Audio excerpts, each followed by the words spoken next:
Shalom saudara yang terkasih dalam Tuhan Yesus Kristus.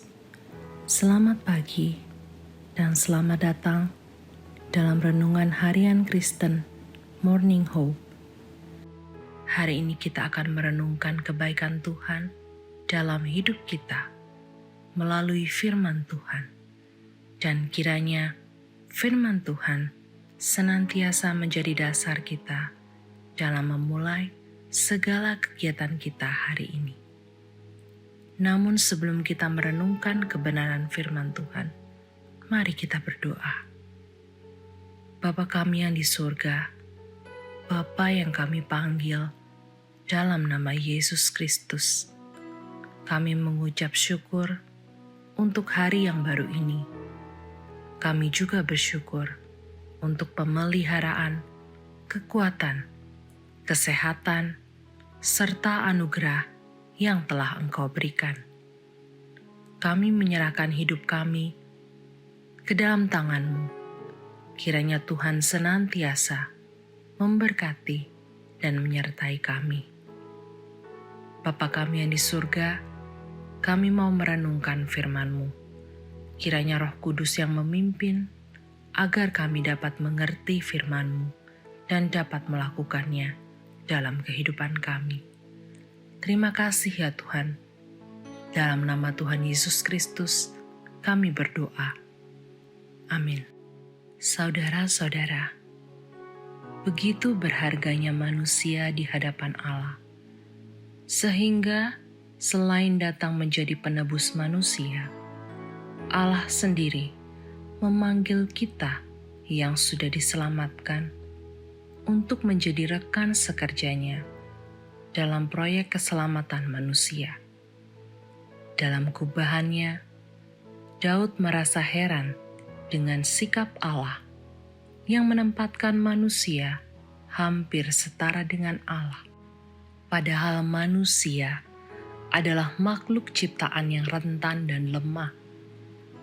Pernyataan Daud ini selaras dengan sikap Allah yang melibatkan peran manusia dalam karya keselamatan yang ia kerjakan.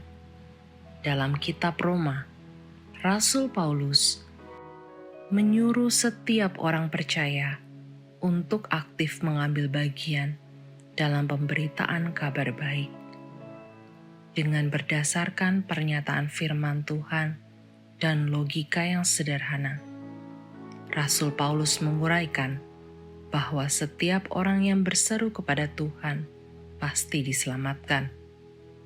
Namun supaya orang tersebut mau berseru kepada Tuhan, maka ia harus terlebih dulu percaya kepadanya. Untuk seseorang dapat percaya kepadanya, maka orang tersebut haruslah mendengar tentang Allah.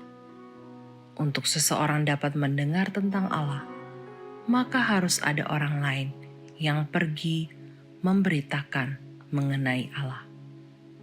Kemudian pada ayat selanjutnya, Rasul Paulus menyatakan bahwa pemberita firman dapat memberitakan keselamatan oleh karena ada yang mengutus.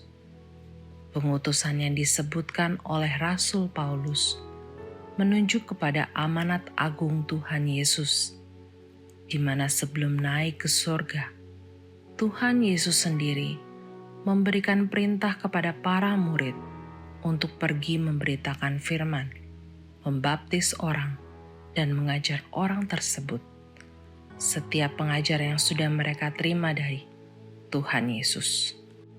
Maka dari hal tersebut, kita dapat melihat bahwa dalam karya keselamatan Allah, Tuhan begitu menghargai manusia dan ingin agar manusia mengambil bagian di dalamnya. Pandangan Allah mengenai posisi manusia akan sangat menentukan bagaimana orang harus hidup sebagaimana yang Tuhan kehendaki. Sebagai orang percaya, kita dipanggil bukan hanya sebagai objek keselamatan, melainkan juga sebagai subjek pemberita keselamatan. Tentu, keselamatan hanya bisa dikerjakan oleh Allah sendiri. Tidak ada jasa atau peran manusia dalam hal keselamatan dan penyelesaian dosa di hadapan Allah.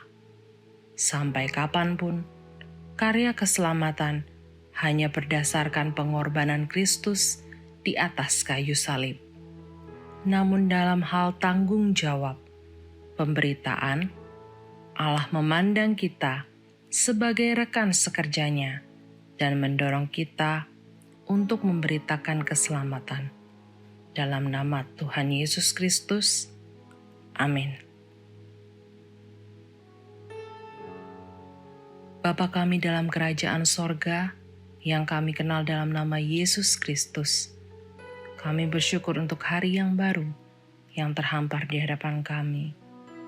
Tolong kami supaya kami dapat menjalani hari ini dengan kasih kepada saudara-saudara kami, dan supaya kami dituntun oleh Allah Roh Kudus untuk terus memberitakan keselamatan dalam Yesus Kristus.